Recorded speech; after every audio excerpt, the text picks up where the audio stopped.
Je répète, pour que tu puisses servir Dieu, Dieu doit te délivrer. Amen. Amen. Maintenant, Dieu nous délivre principalement de quoi? Dieu nous délivre du péché. Dieu nous délivre du péché. Amen. Dieu nous délivre du péché. C'est-à-dire que le péché qui est en nous, Dieu doit ôter cela parce que le Dieu que nous devons servir, il est quoi? Il est saint. Amen. Donc, pour pouvoir le servir, il doit enlever, il doit faire le travail en fait de ta délivrance, ôter le péché dans ta vie. C'est clair, non? Maintenant, quand il a fait ce travail dans ta vie, tu peux le servir. Mais quand il n'a pas fait ce travail dans ta vie, tu le sers en vain. Amen. Tu le sers en vain. Même si tu as une assemblée, c'est pour ça que je disais, c'était comme un vendredi, une jeune fille à qui on est en train de prêcher l'évangile, on veut réellement la conduire à la foi. Le dimanche, d'être elle allait se rendre dans une assemblée, on n'a même pas cherché à, la conduire dans la foi, pour que le Fils de Dieu puisse ôter le péché qu'elle a dans sa vie. Mais en même temps, on a fait d'elle réellement une chante. C'est-à-dire qu'on veut la mettre dans un département, d'autres on la met dans un département d'accueil, d'autres on dit président de la jeunesse, d'autres on dit commando, d'autres on dit responsable de musique, d'autres on dit président des femmes. Vous voyez, d'autres on dit réellement, d'autres on les amène jusqu'à diacre. Et d'autres on va aller encore plus loin, on va faire d'eux-mêmes des prédicateurs. Et j'ai vu toutes ces choses. Pourtant, la délivrance n'a pas été opérée dans leur vie. Alléluia. Donc ceux-là vont servir, mais dans la posture d'esclave. Amen. Dans la posture d'esclave. Ils ne vont pas servir dans la posture de fils, demeurer dans la maison. Alléluia. Amen. Alléluia. Amen. Donc voilà la révélation que le Seigneur nous donne. Amen. Amen. Voilà, c'est la révélation que le Seigneur nous donne. Maintenant, il nous montre la manière dans le passage. Vous réalisez le passage. La manière de le servir. Donc, ce que je venais de dire d'abord, c'était à quel moment on commence à servir Dieu. Hein? Est-ce que vous avez compris? À quel moment on commence à servir Dieu? Qui est serviteur de Dieu et qui est servant de Dieu? Amen. Qui n'est pas servant de Dieu? Qui n'est pas serviteur de Dieu?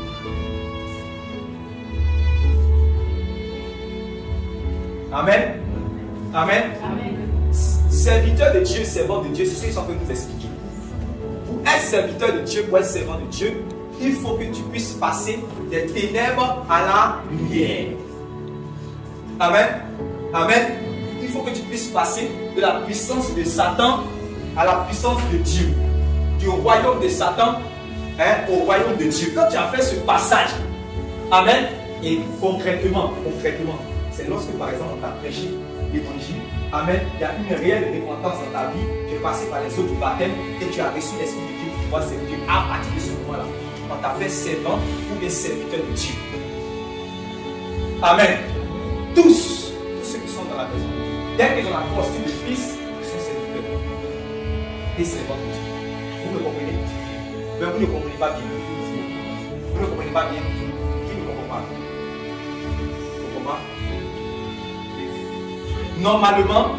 Normalement, tous ceux qui sont dans la maison de Dieu, Dieu veut qu'ils puissent être ses serviteurs et ses servants. Amen. Amen. Mais les serviteurs et les servants de Dieu, là, ils doivent les servir dans la nature ou encore dans la posture de fils. Or, dans la maison de Dieu, tout le monde vient. Amen. Dans la maison de Dieu, tout le monde, il y a des gens qui vont venir dans la maison de Dieu en tant qu'esclaves. C'est-à-dire que des gens qui sont venus, mais il n'y a pas eu la délivrance dans leur vie. Ils n'ont pas rencontré le Fils de Dieu. Est-ce que Dieu chasse ceux qui viennent à lui? Non. Est-ce que Dieu chasse ceux qui viennent à lui? Voilà. Si aujourd'hui nous sommes en train de prier le Seigneur, que le Seigneur fait l'œuvre de Dieu, si les gens qui dans le monde viennent ici, nous allons les recevoir. Amen. Mais ce n'est pas parce que quand nous allons dire Amen, nous allons chanter, ils vont chanter avec nous. Mais ça ne veut pas dire qu'ils sont serviteurs de Dieu. Parce qu'ils n'ont pas eu d'alliance avec Dieu. Ils ne sont pas encore réconciliés avec Dieu. Dieu n'a pas encore fait son travail dans leur vie. Et le travail qu'ils doivent faire dans leur vie, c'est de changer leurs conditions, leur nature. D'enlever le péché dans leur vie. Quand ils enlèvent le péché dans leur vie, ils deviennent ses enfants. Ils deviennent ses fils. Ils ne sont plus esclaves. Amen. Ils sont fils et ils connaissent maintenant sa volonté. Et ils peuvent maintenant le servir. Amen. Maintenant, si c'est une femme, on l'appelle servante de Dieu. Si c'est un homme, on l'appelle serviteur de Dieu. C'est clair? Mais s'il n'y a pas eu ce travail dans sa vie, il n'est pas serviteur de Dieu. Donc, le premier niveau de serviteur de Dieu ou de servant de Dieu, c'est d'être d'abord délivré par Dieu. Amen. C'est d'être racheté. D'être racheté par Dieu. C'est d'être sauvé par Dieu. C'est d'être libéré par Dieu. C'est d'appartenir à Dieu. C'est d'être connu de Dieu. C'est d'avoir son nom inscrit dans le livre de la vie. C'est de faire partie de la famille de Dieu. Une fois que tu fais partie de la famille de Dieu, tu es sanctifié pour Dieu. Tu es consacré à Dieu. Pourquoi j'insiste sur ces choses? Parce que c'est quand les gens ne connaissent pas ces choses, ils ne se comportent pas comme des serviteurs de Dieu. Or, pourtant, c'est ce que les apôtres ont dit. Les apôtres disent aux disciples de se conduire comme des serviteurs de Dieu. Donc, si je vois la sœur que je dis, sois bénie, servante de Dieu.